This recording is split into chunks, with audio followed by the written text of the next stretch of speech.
বেপরোয়া গতি, মহাকরণের সামনে সেনার ট্রাক আটকালো কলকাতা পুলিশ। সোমবার মেয়র রোড থেকে তৃণমূলের ভাষা আন্দোলনের মঞ্চ খুলেছিল সেনাবাহিনী। তা নিয়ে কম চাপানুতর হয়নি।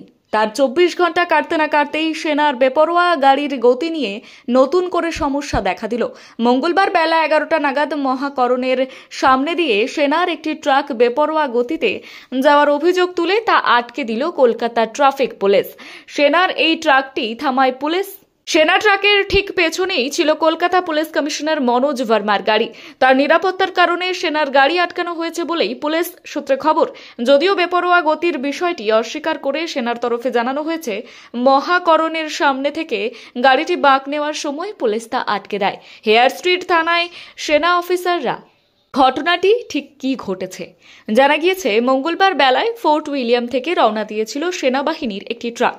গন্তব্য ছিল আয়কর ভবন। মহাকরণের সামনে ট্রাফিক আইন না মেনে গাড়িটি বেপরোয়া গতিতে ছুটছিল। এই অভিযোগে তা আটকায় ট্রাফিক পুলিশ। হেয়ার স্ট্রিট থানায় গাড়িটিকে নিয়ে যাওয়া হচ্ছে।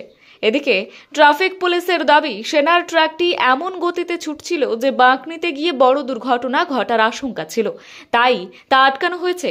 আর সেনার বক্তব্য, মহাকরণের সামনে ট্রাফিক সিগন্যাল খোলা থাকায় তাদের গাড়ি এগিয়ে গিয়েছিল, কোনো ভুল ঘটেনি। গোটা ঘটনাটিকে জানানো হয়েছে ফোর্ট উইলিয়ামে।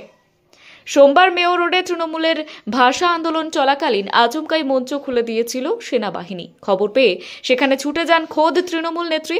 সেনারা বিজেপির কথায় এমন কাজ করেছে বলে অভিযোগ তোলেন মমতা বন্দ্যোপাধ্যায়। পুলিশকে না জানিয়ে মঞ্চ খোলা হয় বলেও অভিযোগ ওঠে। তা নিয়ে সেনা এবং পুলিশের দ্বন্দ্ব চরমে উঠেছিল।